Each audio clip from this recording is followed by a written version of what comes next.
Welcome to today's episode by Rise of Conquerors. Today we are going to look at this tool called Warpfusion. And what Warpfusion does is you're able to create all these different types of animated dances that you would have seen on social media recently, on Instagram or YouTube. You would have not missed it if you're into AI, right? Check out what we made.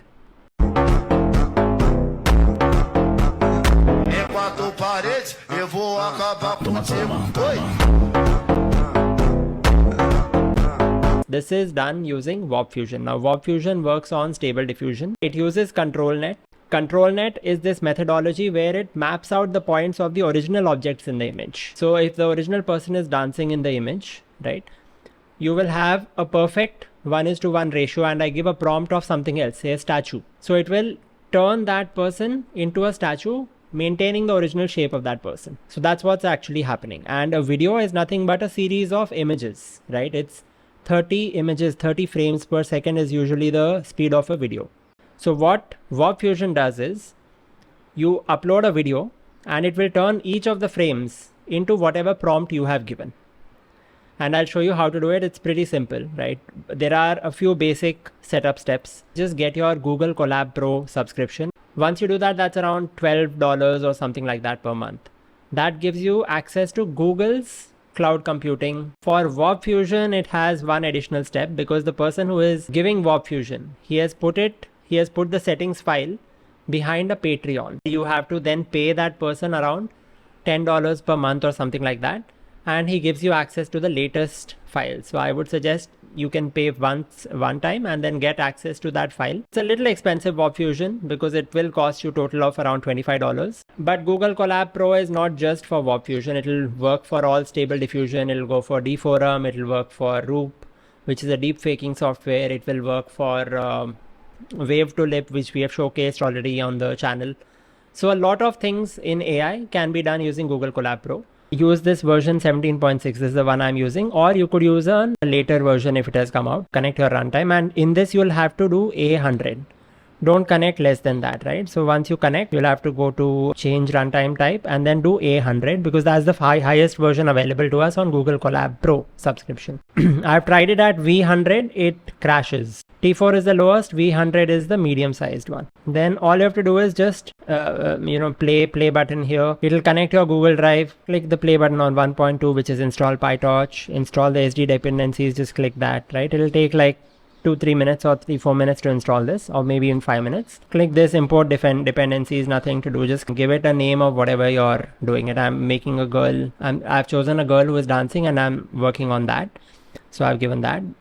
Ideally give this width to height of 720 is to 1280, right? I've given way too high and it's taking me so much time and resources, right? Because the more time it takes while running your Google Colab, the more money goes away. Let all this be just play everything, right? Now here, go here and then video initialization path. My video was this, right? So I did right click, copy path, and then I pasted. That's it. And then I ran that. No changes required. No changes required, run this. No changes required, run this. I think force flow generation will already be ticked. If it's not ticked, tick it. And it'll make something like this. It's doing its work, right? It's doing its coding work. We don't need to be bothered with it. Then you have this flow warp and all this. Just keep it checked and run it. Now you'll come to prompts. Here you can actually give a full prompt, whatever you want, right? And I'll give you a settings file from where you're able to copy this whole prompt. After that, then you come down. My settings file is this one. So I've copied this path and I've put it here. That's it. So once you do that and play, then what will happen is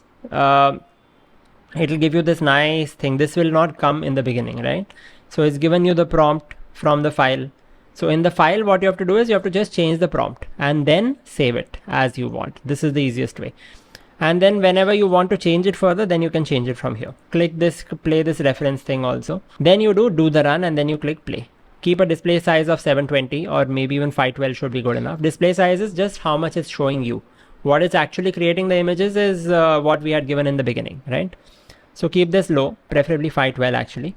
Right now it's in the process of generating, see. So what I have done is, even in my prompts, I have given multiple prompts, right? So I've said first 60 frames, I want a stone colored statue dancing. Then I changed it to a Barbie. Then I have changed it to an Indian Bollywood actress. Then I'm going to change it to Mona Lisa, right? So it's actually the video of some normal girl dancing. I've tried to change her into multiple characters through the 10 or 11 seconds that the video is. So every 2 seconds, 60 frames go by. So it goes at 30 frames per second. So every 2 seconds, I have kept a different prompt and it will change. So right now it's doing and putting out the Indian Bollywood actress. So this is the prompt section. You will have to just all this let it be, right? If you don't want to get more complex, you don't need to do the 60, 120, blah, blah, blah. All you have to do is the file you will get will not have all this. So you don't need to worry about it.